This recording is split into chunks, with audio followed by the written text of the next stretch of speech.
سبحان اللہ والحمد للہ لا الہ الا اللہ اللہ اکبر سبحان اللہ والحمد للہ لا الہ الا اللہ اللہ اکبر۔ السلام علیکم ورحمۃ اللہ وبرکاتہ۔ بسم اللہ الرحمن الرحیم۔ پیارے بچوں، آج ہم پڑھیں گے کلاس 8 کی اسلامیات، باب نمبر 2، سبق نمبر 8، شہادت۔ حضرت مغیرہ بن شعبہ کا ایک ایرانی غلام ابو لہلو فروز تھا۔ اس نے ایک مرتبہ حضرت عمر سے شکایت کی کہ میرے آقا نے مجھ پر بھاری ٹیکس لگا رکھا ہے، آپ کم کرا دیجئے۔ آپ نے پوچھا تم کیا کام کرتے ہو؟ اس نے کہا بڑھئی کا کام کرتا ہوں۔ آپ نے فرمایا تو پھر یہ ٹیکس زیادہ نہیں؟ اس پر وہ ناراض ہو کر چلا گیا۔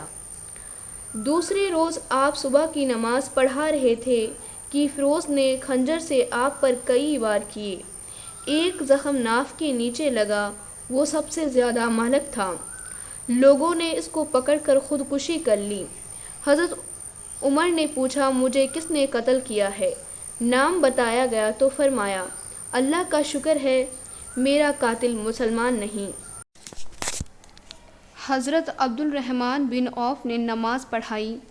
آپ نے اپنی وفات سے پہلے اپنے صاحبزادے عبداللہ کو حضرت عائشہ کے پاس اس درخواست کے ساتھ بھیجا تھا کہ انہیں رسول اللہ صلی اللہ علیہ وسلم کے پہلو میں دفن ہونے کی اجازت دی جائے۔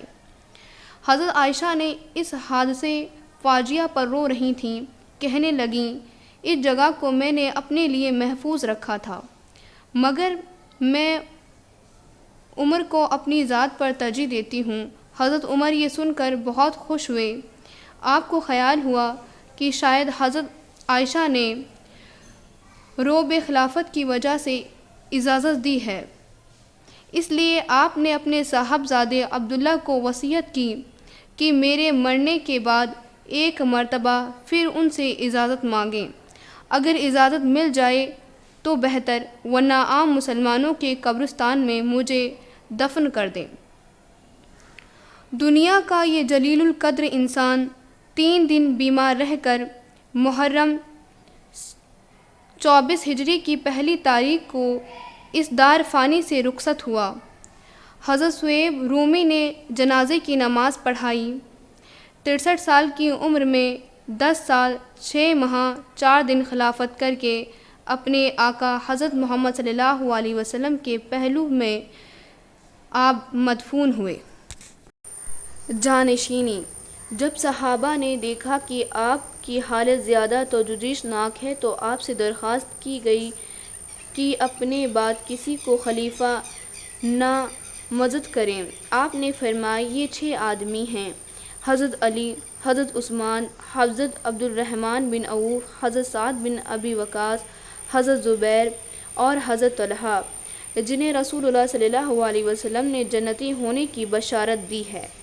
ان میں سے ایک کو امیر بنا لو، مگر میرے مرنے کے بعد 3 دن کے اندر یہ فیصلہ ہو جائے۔